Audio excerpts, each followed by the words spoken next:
पीछे आ जाओ। हाँ पीछे आ जाओ, पीछे आ जाओ भाई, पीछे आ जाओ।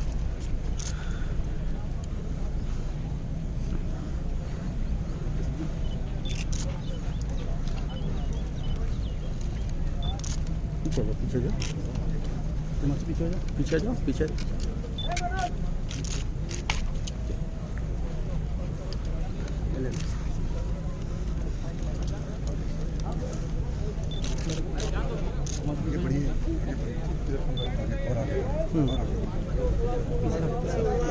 नहीं लाइव चल रहा है, लाइव चल रहा है, लाइव चल रहा है सर,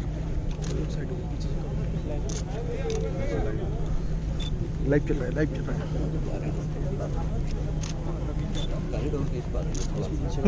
बस सर सर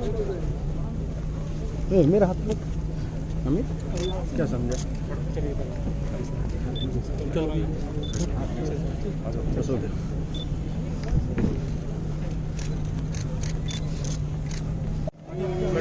थोड़ा सा प्लीज मैडम आगे बढ़िए ना। अरे गड़बड़ हो गया।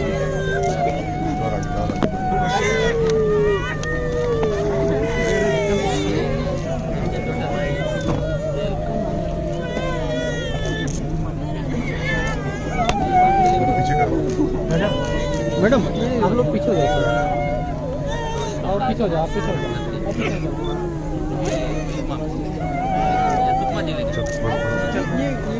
मैडम मैडम को लोग आप लोग मैडम पीछे रहिए, मैडम पीछे रहिए।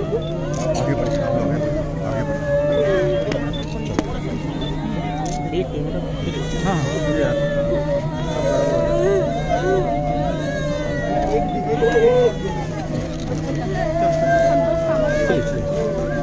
अरे सर कैसे लेंगे सर? आप पीछे आइए, थोड़ा पीछे आ जाओ।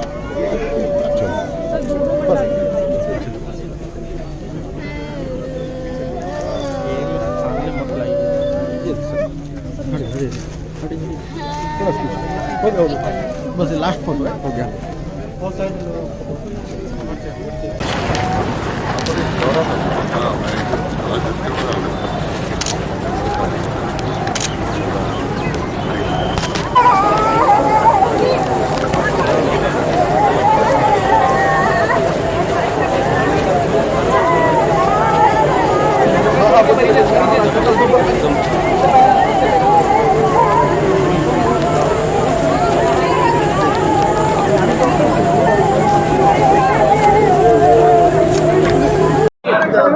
थोड़ा सा माइक पर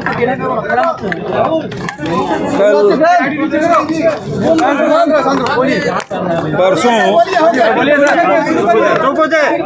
थोड़ा शांत रहे। बोलिए सर, बोलिए। दंतेवाड़ा एसपी को गोपनीय सूचना के आधार पर नक्सली की सूचना मिली और उस आधार पर यहाँ से हमारे डीआरजी जवान के 2 टुकड़ियाँ गई थी। घटना स्थल पे एक नक्सलियों के साथ मुठभेड़ हुआ, एक नक्सली घायल हुआ और एक नक्सली को पकड़ लिए और घायल नक्सली और जो जिन्हें गिरफ्तार किया गया था उसको लेकर वापस आ रहे थे और एरनपुर के पास आईडी ब्लास्ट हुआ। इसमें 10 हमारे डीआरजी के जवान और एक सिविलियन की शहादत हुई। हमारे जो जवान हैं वो लड़ते हुए, क्योंकि वो सूचना के आधार पर गए थे और उन्होंने नक्सली को घायल भी किया था और लौट रहे थे और उस समय ये घटना घटी जिसमें 10 जवानों की शहादत हुई, हमारी डीआरजी के, एक सिविलियन की हुई है।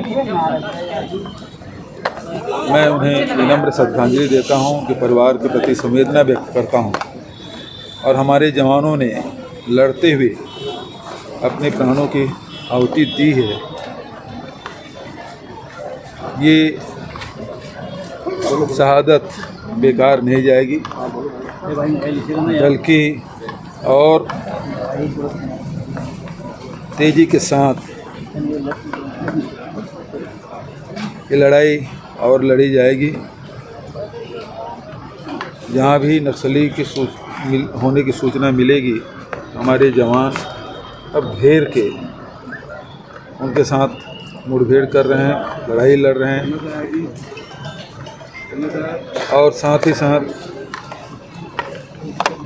जो समर्पण करना चाहते हैं उसके लिए समर्पण की नीति, और यदि लड़ते हैं तो फिर हमारे जवान पीछे नहीं हटे।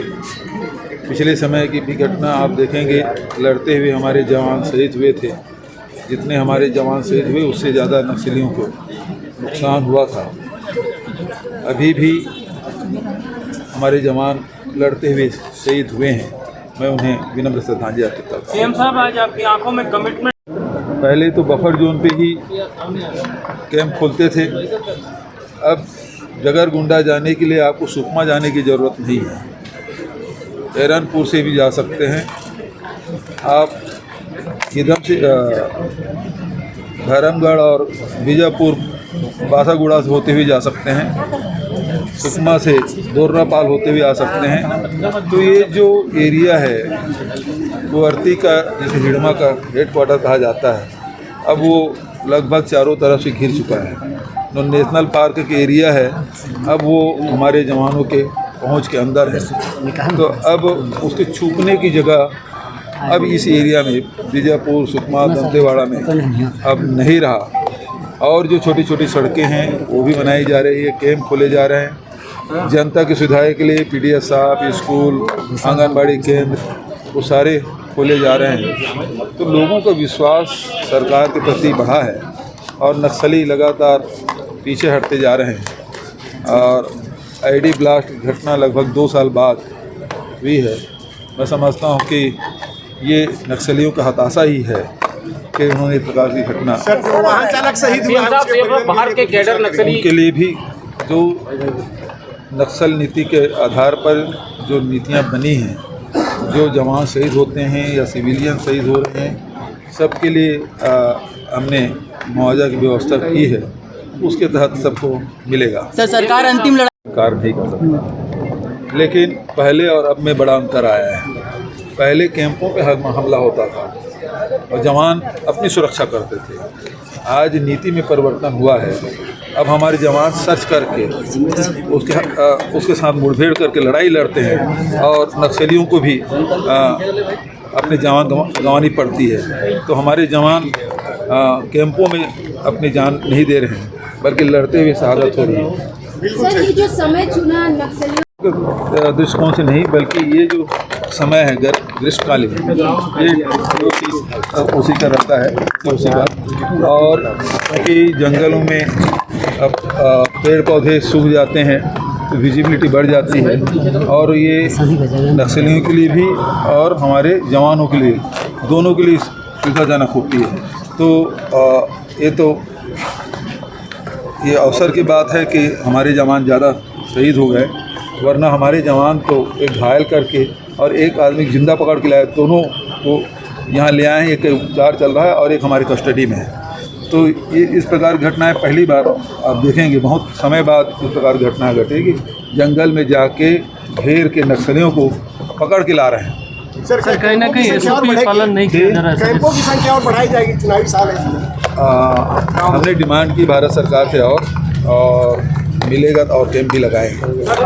SOP का पालन नहीं किया जा रहा है, कहीं ना कहीं देखा जा रहा है जो नक्सली। और पक्की सड़क में उस समय पैदल आना, आइडियल पोजीशन तो ये है कि पैदल आते हैं, लेकिन जब सड़कें भी पक्की बनी हुई है और तो उस हिसाब से उतना रिस्क लिए और वो आए और ये दुर्घटना घटी है। वैसे भी आप देखेंगे मोटरसाइकिल से भी पिछले समय आ रहे थे, ब्लास्ट हुआ, तब भी 3 जवान हमारे शहीद हुए थे। देखिए, पहली बात है भारत के संविधान पे विश्वास देते, हथियार छोड़े, बात करने की। कल 10 जवान और एक नागरिक की शहादत हुई। हमारे जवान सर्चिंग में गए थे, जहां 2 नक्सलियों को पकड़ लाए हैं। एक को गोली लगी, वो घायल है और उसका उपचार चल रहा है। दूसरा अभी पुलिस के कस्टडी में है। 2 साल बाद आईडी ब्लास्ट में हमारे जवान शहीद हुए। इस बीच इन 4 साढ़े 4 सालों में खासकर जो नक्सल प्रभावित क्षेत्र के अंदरूनी इलाका है वहाँ 75 कैंप हम लोगों ने लगाए हैं, जिसमें सुकमा दोरनापाल होते हुए जगरगुंडा आ सकते हैं, दंतेवाड़ा हिरन घाटी जहाँ अभी घटना घटी वो सड़क मार्ग जगरगुंडा तक जुड़ गया है, और बीजापुर बासागुड़ा होते आप जगरगुंडा पहुँच सकते हैं। तो ये जो एरिया है वो नक्सलियों का गढ़ कहलाता था, और यही एरिया है जहाँ ताड़मेटला नीमपा जैसे घटनाएं हुई थी। उन सब वहाँ सड़कें भी बन गई आम नागरिकों की सुविधाओं के लिए, जहाँ सोलर लाइट की व्यवस्था है, जहाँ आंगनबाड़ी केंद्र खोल गए हैं, जहाँ सार्वजनिक वितरण प्रणाली की दुकानें भी खुली है, सड़क भी बने हैं, पुल पुलिया भी बने हैं, तो नागरिक सुविधाएं भी वहाँ बढ़ी है। और अब वो पूरा क्षेत्र है वो जवान है, यहाँ से दंतेवाड़ा से 65 किलोमीटर दूर जाके उन्होंने ऑपरेशन किया। तो ये है कि नक्सली अब के मांद में हम लोग घुस चुके हैं। वो एरिया अब नक्सलियों के लिए सुरक्षित है नहीं। अब वो लोग दूसरा ठिया देख रहे हैं जहाँ वो सुरक्षित हो सकें, उधर से वो पलायन करेंगे, क्योंकि सारी सड़कें भी बन गई है और लोग अब उस प्रकार से सहयोग नहीं दे रहे हैं जैसे नक्सलियों को पहले मिलता था। पहले और अब में अंतर ये है, पहले जो हमारे कैंप थे वहाँ नक्सली हमला करते थे, अब परिवर्तन ये आया कि नक्सली के मान में घुस कर उसको घेर कर मारने का काम हो रहा है। तो पिछले 3-4 सालों में जो घटनाएं घटी है तो सीधा लड़ाई लड़ते हुए घटनाएं घटी है जिसमें हमारे जवान शहीद हुए।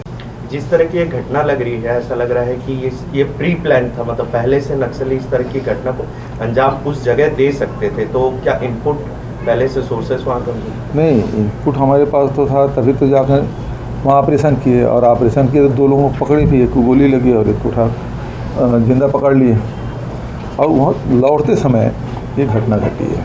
ये ऐसी घटना में राजनीति नहीं होनी चाहिए, लेकिन नरोत्तम मिश्रा जो मध्य प्रदेश के गृह मंत्री वो बोल रहे हैं कि छत्तीसगढ़ में मध्य प्रदेश में कानून कर रहा है, छत्तीसगढ़ में इस तरह की घटनाएं हो रही है।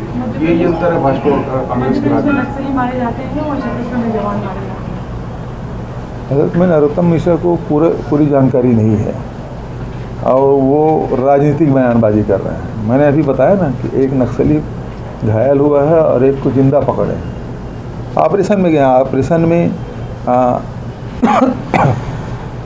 कई बार हमें सफलता मिलती है, कई बार ये है कि हमको नुकसान उठाना पड़ता है। हमने नुकसान उठाया है, लेकिन हम लोग इससे कोई हताश या निराश नहीं है।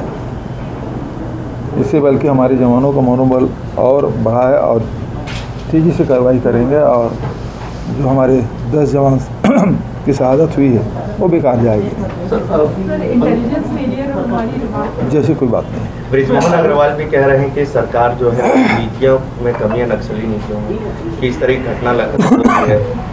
उनके शासनकाल में तो नीति नहीं थी, 15 साल रहे, वो खुद भी गृह मंत्री रहे, लेकिन कोई नीति नहीं बना पाए। हमारे शासनकाल में तो नीति बनी है और उसी तहत हम आगे बढ़े हैं, जिसमें सफलता मिली है। लगभग करीब 550-600 गांव हम लोगों ने खाली करा लिया है। कोंडागांव जिला ही पूरा खाली हो गया है। सुकमा जिला थोड़ा सा बॉर्डर में है, बचा तो खाली हो चुका है। तो लगातार हम लोग ऑपरेशन कर रहे हैं। भारत सरकार खुद ही डिक्लेयर किया है कोंडागांव को नक्सल मुक्त जिला घोषित किया है, तो उसकी बात सही माने कि बृजमोहन की बात सही माने। सर, एक चीज़ और देखने को मिला कि डीआरजी के जवान लगातार गश्त कर रहे हैं, सीआरपीएफ के जवान ज़्यादा निकल नहीं रहे। तो ऐसे में क्या आप सेंट्रल से भी कहेंगे कि ज़्यादा से ज़्यादा सीआरपीएफ के जवान को भी गश्त करना चाहिए? बिल्कुल जाना चाहिए, एरिया डोमिनेशन करना चाहिए, सर्चिंग करना चाहिए, ऑपरेशन करना चाहिए। जी 2 साल बाद एसपी सिंधी की घटना घटी है। सेंट्रल पैरामिलिट्री फोर्स और स्टेट के बीच का कोऑर्डिनेशन जो है उसे और मजबूत किए जाने की ज़रूरत महसूस की जा रही है। देखिए, जब ऑपरेशन निकलते हैं तो उसके प्रकार उसमें बहुत सारे जो नीति है उसमें बदलाव भी करना पड़ता है रणनीतिक तौर पे, और वो हर समय किया जाता है। तो इसमें कोई समन्वय नहीं है, ऐसी बात नहीं है। ठीक है।